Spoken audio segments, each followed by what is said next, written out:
Driver Subrahmanyam హత్య case పునర్విచారణపై SC ST court తీర్పు వెలువరించే అవకాశాలు కనిపిస్తున్నాయి. ప్రధాన నిందితుడు వైసీపీ ఎమ్మెల్సీ అనంతబాబు సిట్ తదుపరి విచారణకు సంబంధించి తీర్పు వెలువడనుంది. వైసీపీ ప్రభుత్వ హయాంలో లోపభూయిష్టమైన విచారణ చేశారని పలు ఆరోపణలు గుప్పుమన్నాయి.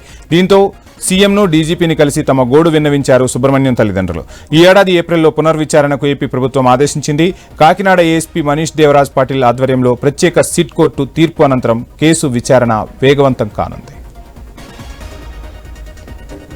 హయాంలో వైఎస్ఆర్సీపీ ఎమ్మెల్సీ అనంతబాబు తన దగ్గర పనిచేసినటువంటి డ్రైవర్ని అతి కిరాతకంగా హత్య చేసి డోర్ డెలివరీ చేసిన సంఘటన రాష్ట్రంలో సంచలనాన్ని కలిగించింది.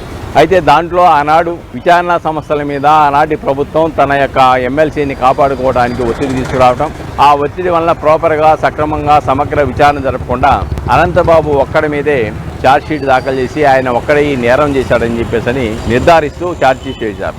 దాని మీద మృతుడు వీధి సుబ్రహ్మణ్యం యొక్క తల్లి ఈ రాష్ట్ర డీజీపీకి, ఈ రాష్ట్ర ముఖ్యమంత్రి గారికి వినతిపత్రం ఇచ్చింది. దాంట్లో ప్రధానమైన అంశం ఏంటంటే, నా పిల్లవాడిని 31 గాయాలు, 3 అంతర్గత గాయాలు ఉన్నాయి. అన్ని గాయాలు ఒక్కడ చేయడం అనేది అసాధ్యం. దీంట్లో అనేక మంది ఉన్నారు, ఒక్కడే కాదు దీంట్లో ముద్దాయి. కాబట్టి సమగ్ర విచారణ జరపలేదు. అదేవిధంగా దాంట్లో ఆయన కూడా ఆ ప్రాంతాన్ని మార్పు చేస్తూ యాక్సిడెంట్లో చనిపోయాడని చెప్పేసి దాన్ని చిత్రీకరించడానికి ప్రయత్నం చేయటం, దాని తదుపరి అది వల్లగాక న్యాయ పోరాటము, ప్రజా పోరాటాల ఫలితంగా అనంతబాబుని అరెస్ట్ చేయాల్సిన పరిస్థితి ఏర్పడింది.